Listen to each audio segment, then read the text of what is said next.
Skill wave YouTube channel में आप सभी का एक बार फिर से बहुत बहुत स्वागत है। स्टूडेंट्स, आज हम लोग एम्प्लॉयबिलिटी स्किल की अपनी 8th क्लास स्टार्ट कर रहे हैं, जिसमें हम लोग मॉड्यूल 5 कवर कर रहे हैं। नेम उसका क्या है? प्रोडक्टिविटी। ठीक है, मींस आप कितने अच्छे प्रोडक्ट्स, कितने अच्छे क्वालिटी के प्रोडक्ट्स और कितने अमाउंट्स में प्रोडक्ट प्रोड्यूस कर सकते हैं अपने कंपनी के लिए।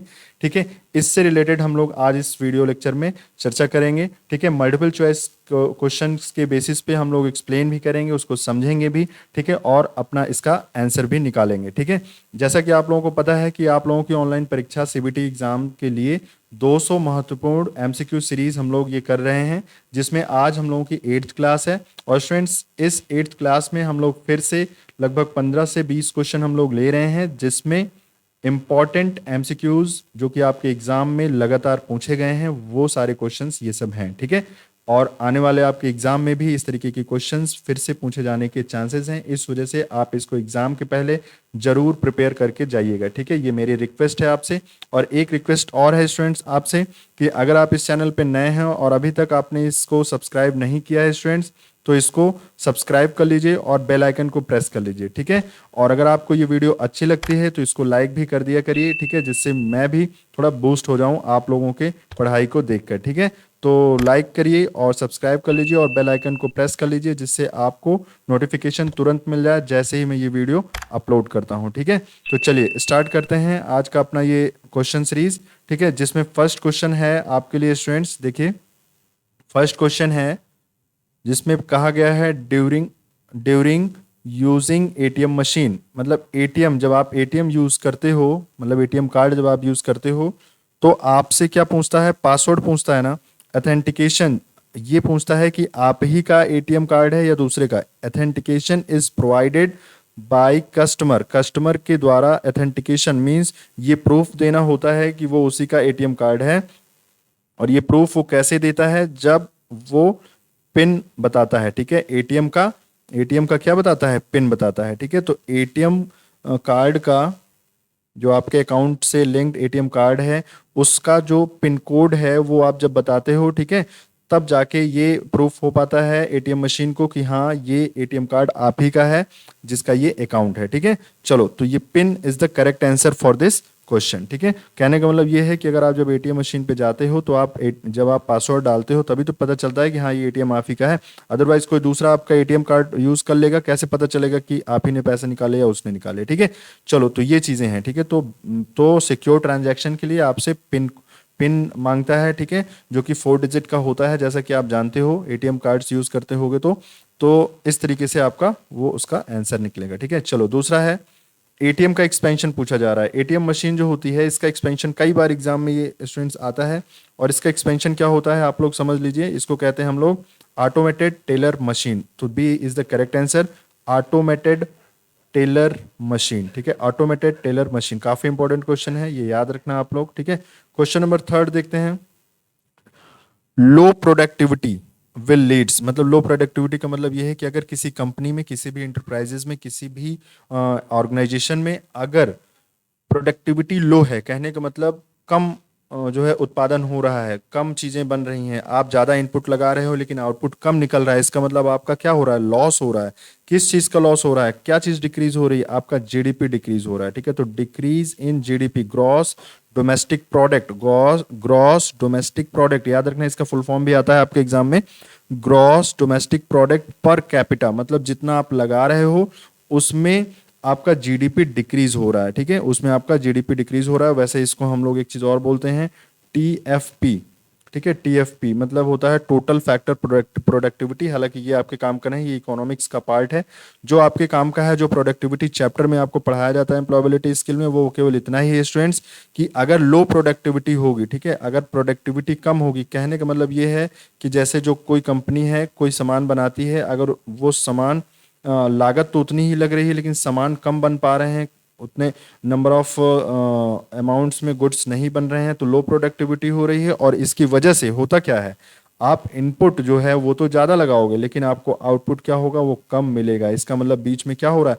वेस्टेज ज़्यादा है, वेस्ट हो रहा है। ठीक है, तो वेस्ट ना हो। ठीक है, तो इसके लिए आपको प्रोडक्टिविटी अगर बढ़ानी है तो फिर इसका मतलब वेस्टेज को क्या करना है? कम से कम रखना है। ठीक है, समझ गए? तो इसका मतलब क्या हुआ कि लो प्रोडक्टिविटी किस चीज को लीड करती है, मतलब किस चीज को बढ़ावा दे देती है, डिक्रीज इन जीडीपी। तो जीडीपी क्या हो जाती है, डिक्रीज हो जाती है। कहने का मतलब ये आपका प्रॉफिट शो करता है, तो ये प्रॉफिट कम हो जाता है। ठीक है स्टूडेंट्स, चलो चौथा क्वेश्चन देखते हैं। प्रोडक्शन, प्रोडक्शन को किस तरीके से आप डिफाइन करोगे, कैसे परिभाषा दोगे कि ये प्रोडक्शन की परिभाषा क्या होगी। तो प्रोडक्शन की जो परिभाषा होती है स्टूडेंट्स, वो होती है आउटपुट रेशियो इनपुट। मतलब इनपुट और आउटपुट का जो रेशियो है, इनपुट और आउटपुट का जो रेशियो है, उसी को हम लोग प्रोडक्शन कहते हैं। कहने का मतलब ये है कि आपकी ये कंपनी है, कंपनी में कितना इनपुट आया, मतलब कितना पैसा लगाया गया और कितने पैसे फिर उससे मिले, मींस आउटपुट कितना निकला। ठीक है, तो वो आपका क्या कहलाता है, प्रोडक्शन कहलाता है। क्या कहलाता है स्टूडेंट्स, प्रोडक्शन। ठीक है, समझ गए, उसको हम लोग प्रोडक्शन कहते हैं। चलो क्वेश्चन नंबर 5 देखते हैं। Productivity, productivity is defined as the ratio. तो प्रोडक्टिविटी बोलो चाहे प्रोडक्शन बोलो, एक ही बात है, A answer is the correct one. ठीक है, चलो क्वेश्चन नंबर 6 देखते हैं। फिर से एक्सपेंशन ऑफ एटीएम मशीन। तो एटीएम मशीन का, एटीएम का जो फुल फॉर्म है वो क्या है, ऑटोमेटेड टेलर मशीन। ठीक है, याद रखोगे। चलो आगे देखते हैं हम लोग। Question number 7, the process used by A business. Business में प्रोसेस यूज किया जाता है किस लिए, verify the identity of their client. मतलब कोई, मान लो आपके पास कोई एक बिजनेस है, उसमें अपने क्लाइंट की आइडेंटिटी, क्लाइंट को आप कैसे पहचानोगे, तो उसके लिए एक फॉर्म फिलअप कराया जाता है। ठीक है, मतलब उसके लिए एक फॉर्मेट है, पर्टिकुलर उसका नेम है, उसको हम लोग कहते हैं केवाईसी। याद करो, बैंकों में केवाईसी लगती है। आप पेटीएम यूज करते हो, फोन पे यूज करते हो, वहां पे केवाईसी वेरिफिकेशन होता है। ठीक है, तो इसका मीनिंग क्या होता है, नो योर, ठीक है, कस्टमर, नो योर कस्टमर। ठीक है, तो नो योर कस्टमर को ही हम लोग शॉर्ट में क्या बोलते हैं, केवाईसी बोलते हैं। और केवाईसी होता क्या है, कोई भी बिजनेस है, ठीक है, कोई भी बिजनेस है या बैंक है, कंपनी है, कुछ भी है, मान चलो कि अगर उस बिजनेस में किसी क्लाइंट का, मतलब जो उससे जुड़ा हुआ है, ठीक है, जो उस बिजनेस से जुड़ा हुआ है, उसका आइडेंटिफिकेशन करने के लिए, उसकी पहचान को जानने के लिए आपको क्या जरूरत होती है, केवाईसी की जरूरत पड़ती है। ठीक है, नो योर कस्टमर नाम का एक तरीके से फॉर्मेट है, उस बेसिस पे हम लोग क्या करते हैं, उसकी जानकारी अपने पास रखते हैं। ठीक है, अपने पास, या फिर आप ये समझो कि बिजनेस मैन रखेगा, या कंपनी में कहीं ना कहीं उसकी इंपॉर्टेंस है, किसी न किसी को वो मतलब अथराइज्ड पर्सन को पता रहती है। चलो अगला क्वेश्चन देखते हैं। What is the advantage of automation. समझो, एडवांटेज का मतलब होता है फायदा, मुनाफा। ठीक है, कह रहे हैं व्हाट इज द एडवांटेज, क्या मुनाफा है ऑटोमेशन का। ऑटोमेशन का मतलब क्या होता है, जरा समझो इस बात को ढंग से। याद करो, पहले हम लोग जब नहरें खुदाई जाती थी, गांव घर की अगर हम बात करें, ज़्यादातर बच्चे गांव से ही बिलोंग करते हैं, इसलिए मैं एग्जांपल भी वैसे ही ले रहा हूँ। मान लो जो आपके गांव घर के बगल में जो नहरें होती थी, जिससे पानी आपके खेतों में आता था, ठीक है, उन नहरों को खोदने के लिए स्टूडेंट्स, उन नहरों को, मतलब जब बारिश का मौसम आता तो उससे पहले नहर को सफाई की जाती थी। ठीक है, जो उसमें घास है या फिर जो भी जो है खरपतवार है, उसको गायब किया जाता था, कचरा, जिससे पानी साफ सुथरा ढंग से बह के आए, अपने खेतों में जाए।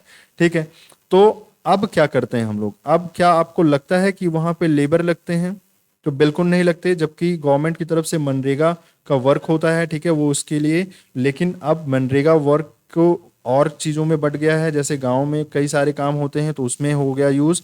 ठीक है, जो महात्मा गांधी रोजगार योजना है, महात्मा गांधी रोजगार गारंटी योजना है, उसके तहत। बट पहले क्या होता था स्टूडेंट्स, कि पहले लेबर नहरों की खुदाई किया करते थे, लेकिन अब क्या हो गया, अब क्या हो गया है, जेसीबी आप ले जाओ, जेसीबी ले जाओ, और ठेकेदार क्या करते हैं, जेसीबी से इसको पूरा का पूरा खोद देते हैं, खोद के साफ कर देते हैं तुरंत। और कितने टाइम में, बहुत ही शॉर्ट टाइम में।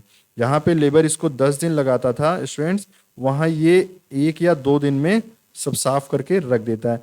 तो मीनिंग क्या है, आपका काम खत्म हो गया, मशीन का काम आ गया। ठीक है, और ऑटोमेशन का मतलब ये है कि ऑटोमेटिकली काम हो जाए।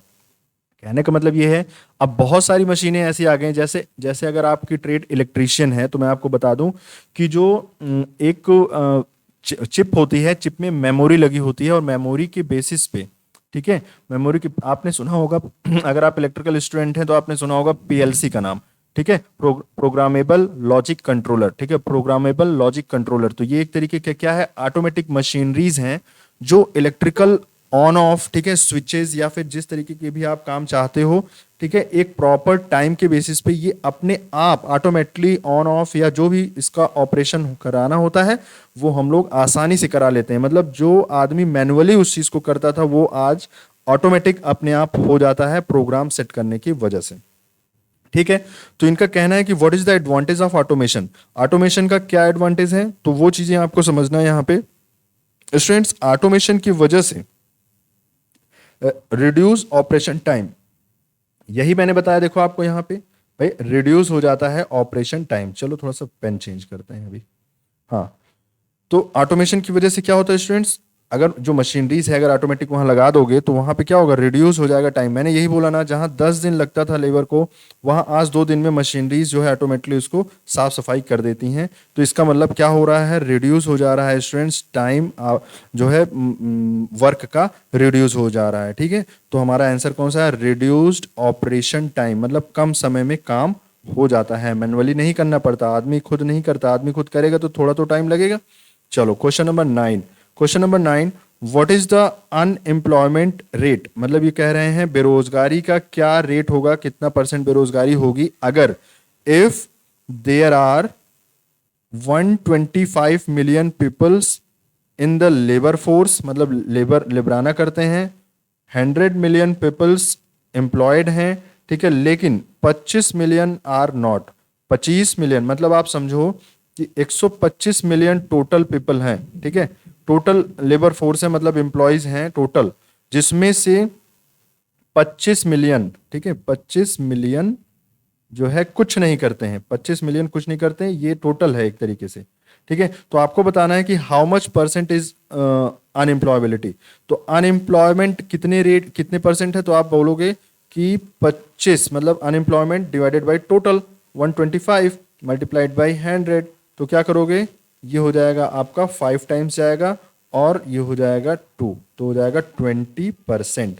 तो इसका आंसर क्या आएगा स्टूडेंट्स, 20%। ठीक है, तो B is the correct answer, B is the correct answer. ठीक है, समझ रहे हो, मतलब बताना ये है कि टोटल में से कितने बेरोजगार थे, तो इन्होंने कहा कि अगर 125 में 25 बेरोजगार हैं तो बताओ कितने परसेंट हुआ 25, तो ये हो गया लगभग 20% किसका, 125 का। ठीक है, तो इस तरीके से बी आंसर बिल्कुल सही हो जाएगा। चलो क्वेश्चन नंबर 10 देखते हैं, which market determines the real wages and employment. ठीक है, कौन सी मार्केट है जो डिटरमाइन करती है, जो बताती है हमको रियल वेजेस मतलब मजदूरी, एक्चुअल में सही मायने में मजदूरी, और एम्प्लॉयमेंट मतलब रोजगार, क्या बताती है, तो वो बताती है लेबर मार्केट। तो जो लेबर मार्केट होती है उसके आधार पे हम समझ सकते हैं कि कितनी बेरोजगारी है अपने कंट्री में या अपने उस रीजन में। चलो क्वेश्चन नंबर 11 देखें, which one is use to measure the economic performance, ठीक है, ऑफ द होल कंट्री और रीजन, मतलब अपने देश की जो इकोनॉमिक जो आर्थिक हालात है उसको समझने के लिए आप इन चारों में से कौन सा टर्म यूज करके बताएंगे। तो हमें आपको सबसे पहले समझना है हम लोगों को कि जीडीपी जो होती है, जो जो किसी कंट्री की जो जीडीपी होती है स्टूडेंट, जो किसी कंट्री की जो जीडीपी होती है उसी की वजह से हम लोग इकोनॉमिकल परफॉर्मेंस को समझ पाते हैं। मतलब कोई भी जो कंट्री है वो कितना इकोनॉमिकली स्ट्रांग है या वीक है उसको हम लोग समझते हैं। ठीक है, उस चीज को समझने के लिए हम लोग क्या यूज करते हैं, जीडीपी टर्म यूज करते हैं। और जीडीपी का फुल फॉर्म क्या है बताओ, जीडीपी का फुल फॉर्म क्या है, gross domestic product, gross domestic product. ठीक है, याद रखोगे, आया भी था अभी आपके इसी क्वेश्चन सीरीज में। ठीक है, चलो ये हो गया। एटीएम का मतलब आप समझते हो, ऑटोमेटेड टेलर मशीन। केवाईसी का मतलब समझते हो, है ना, नो योर कस्टमर। ठीक है, और टीएफपी का मतलब चलो मैं बता देता हूँ, टीएफपी का मतलब होता है टोटल फैक्टर प्रोडक्टिविटी। ठीक है ना, टोटल फैक्टर प्रोडक्टिविटी, टीएफपी, याद रखना। इसका फुल फॉर्म कभी आपसे अगर पूछे तो आपको बताना है। ठीक है, फिलहाल ये नहीं आएगा आपके एग्जाम में, डरो मत। ठीक है, चलो आओ अगला क्वेश्चन देखते हैं, question number 12, which one of the following, मतलब इनमें से कौन सा is not A category of pure risk, मतलब एकदम सही मायने में रिस्क की कैटेगरी में नहीं आता इन चारों में से कौन। तो पहला है प्रॉपर्टी रिस्क, प्रॉपर्टी रिस्क तो होता है भाई, आपकी प्रॉपर्टी चले जाए तो रिस्क तो होगा ही। ठीक है, अगर आपसे टेक्नोलॉजी रिस्क, तो टेक्नोलॉजी में कौन से रिस्क है बताओ? टेक्नोलॉजी तो हमेशा दिन का दिन अपडेट ही होती जा रही है, तो इसमें कोई रिस्क नहीं है, तो B answer is the correct one. चलो और भी देखते हैं। ठीक है, लायबिलिटी रिस्क मतलब आपकी लॉयलिटी चली जाए, लायबिलिटी मतलब आप पे भरोसा आपका हट जाए, किसी मतलब कोई आप पे भरोसा ना करे तो उसका भी रिस्क आप पे हो सकता है। आंसर नंबर डी अगर देखा जाए तो पर्सनल रिस्क, हाँ पर्सनल रिस्क भी हो सकते हैं। पर्सनल रिस्क में सारी रिस्क आते हैं, चाहे आप कहीं जा रहे हो, आपको मेडिकल इशू हो गया, कोई प्रॉब्लम हो गया, एक्सीडेंट हो, वो सारी चीजें आती हैं। ठीक है, तो क्वेश्चन नंबर 12 आपको समझ में आ गया होगा कि जो टेक्नोलॉजी रिस्क है, टेक्नोलॉजी का रिस्क एक तरीके से बहुत ही कम होगा। ठीक है, क्योंकि टेक्नोलॉजी तो हमेशा अपडेट ही होती है स्टूडेंट, टेक्नोलॉजी तो हमेशा बदलती है, टेक्नोलॉजी आने की वजह से हमारे काम और आसान होते जा रहे हैं। ठीक है, चलो आओ देखते हैं question number 13। Which one of the following is not an objective of incentive? पहले तो आप समझो कि इंसेंटिव होता क्या है, पहले आप समझो होती क्या है स्टूडेंट, की जो प्राइवेट कंपनीज होती हैं, जो भी प्राइवेट कंपनीज होती हैं, उसमें जब आप एक अच्छे एम्प्लॉय की तरह वर्क करते हो तो आपको कुछ और बेनिफिट्स दिए जाते हैं। जैसे कुछ भी, जैसे आपको कुछ फाइनेंशियली सपोर्ट मिल गया, या फिर कुछ आपको गिफ्ट मिल गया, ठीक है, या फिर आपको कुछ लीव्स मिल गई उसी के बदले में, तो उसको इंसेंटिव कहा जाता है। ठीक है स्टूडेंट्स, तो स्टूडेंट्स जो इंसेंटिव होता है वो किस बात का ऑब्जेक्टिव नहीं है, कहने का मतलब which of the following, which one of the following is not an objective of incentive, मतलब इंसेंटिव, एम्प्लॉयज को इंसेंटिव देने का जो ऑब्जेक्टिव है, जो उसका मतलब क्यों दिया जाता है, आप ये समझो क्यों इंसेंटिव दिया जाता है, क्यों इस तरीके का उपहार या पैसे या फिर लीव उनको दिया जाता है किसी एम्प्लॉय को, तो वो इसलिए कि इम्प्रूव क्वालिटी हो, तो क्वालिटी क्या हो, इम्प्रूव हो जाए, तो ये तो बिल्कुल सही है। हाई कॉस्ट ऑफ प्रोडक्शन, ठीक है, हाई आउटपुट, हाँ आउटपुट अच्छा मिलेगा तो इंसेंटिव मिलेगा, बिल्कुल मिलेगा। रिड्यूस्ड वेस्ट, वेस्ट कम होगा तभी तो हाई आउटपुट आएगा। ठीक है, तो इसका मतलब आपका है डी आंसर भी बिल्कुल ठीक है। ठीक है, ये भी इसका पॉजिटिव साइड है, ये भी इसका पॉजिटिव साइड, लेकिन अगर आप बी को देखो, इन्होंने कहा है हाई कॉस्ट ऑफ प्रोडक्शन। एक बात बताओ, अगर आपकी कंपनी में हाई कॉस्ट ऑफ प्रोडक्शन होने लगेगा, मतलब जो चीजें पहले 2 रुपए में बन जाती थी आज वही 4 रुपए में बन रहा है, तो क्या आपके प्रोडक्ट को कोई लेगा? नहीं लेगा, क्योंकि आपका प्रोडक्ट हो गया है महंगा। तो आपकी जो प्रोडक्टिविटी है वो रिड्यूस होगी, जब रिड्यूस होगी तो आपकी कंपनी का प्रॉफिट कम होगा, और प्रॉफिट कम होगा तो भैया आपको इंसेंटिव नहीं मिलेगा। समझ रहे हो, इंसेंटिव एक तरीके का आपको कंपनी द्वारा दिया गया एडिशनल सैलरी गिफ्ट है। ठीक है, एक तरीके से आप इसको इस तरीके से समझ लो। ठीक है, हालांकि इंसेंटिव देने का अलग अलग कंपनियों का अलग अलग तरीका होता है, लेकिन ये इसलिए दिया जाता है जिससे क्वालिटी इंप्रूव हो, एम्प्लॉयज और अच्छे से मेहनत से वर्क करें, रिड्यूस हो, वेस्ट रिड्यूस हो, बेकार ना हो, सामान सही तरीके से यूज हो जाए और हाई आउटपुट निकले, मतलब ज्यादा से ज्यादा प्रोडक्ट बन सके। चलो अगला क्वेश्चन देखते हैं हम लोग, question number 14। Which one of the which one of these documents is not acceptable for fulfillment of KYC norms? KYC norms समझ गए आप क्या होती है KYC norms? KYC मतलब नो योर कस्टमर, मतलब कोई भी बिजनेस होगा उसमें आप अगर एक क्लाइंट हो तो आपका एक KYC फॉर्म होगा, एक डॉक्यूमेंट होगा। ठीक है, तो इनका कहना है कि कौन सा डॉक्यूमेंट इन चारों में से KYC फॉर्म को फिल करने के लिए नहीं, मतलब कौन सा इसमें नहीं जरूरत पड़ती? तो वोटर आईडी, तो ये तो पहचान पत्र है ही, ये तो जरूरत पड़ेगी। राशन कार्ड भी पड़ सकती है जरूरत, रेजिडेंशियल सर्टिफिकेट भी पड़ती है, मतलब निवास प्रमाण पत्र जिसको आप हिंदी में बोलते हो। लेकिन क्या आपकी इनकम सर्टिफिकेट की भी जरूरत पड़ती है? क्या इस बात से किसी को मतलब है कि आपकी इनकम क्या है, मतलब किसी क्लाइंट को जानने के लिए क्या उसके इनकम के अनुसार आप किसी क्लाइंट को जानोगे, या फिर क्लाइंट के पर्सनल आइडेंटिटी के अनुसार जानोगे? ठीक है, तो आप बिल्कुल यही बोलोगे कि सर पर्सनल आइडेंटिटी के बेसिस पे जानेंगे हम, उसकी इनकम से मतलब हमें नहीं है, ज़्यादा पाता है कम पाता है वो उसकी सैलरी है, बट हम अगर उसको जानते हैं तो उसकी खुद की अपनी एक पहचान है कि वो किस पोस्ट पे है, क्या काम करता है, ठीक है, या वो कहाँ का निवासी है। तो रेजिडेंशियल सर्टिफिकेट मीन्स निवास प्रमाण पत्र, राशन कार्ड या फिर वोटर आईडी के थ्रू हम लोग बना सकते हैं, आधार कार्ड से भी बना सकते हैं। ठीक है, आधार से भी हम लोग कर सकते हैं। ठीक, चलो तो याद रखना इस चीज को। चलो नेक्स्ट क्वेश्चन देखते हैं स्टूडेंट्स।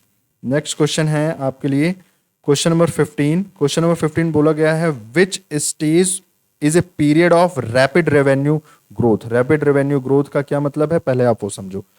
एकाएक आपकी कंपनी बढ़ रही है, कह रहे हैं कौन सा ऐसा स्टेज है जिसमें आपकी कंपनी बहुत तेजी से रेवेन्यू कलेक्ट करती है, मतलब पैसे पाती है, बहुत ज्यादा प्रॉफिट होता है।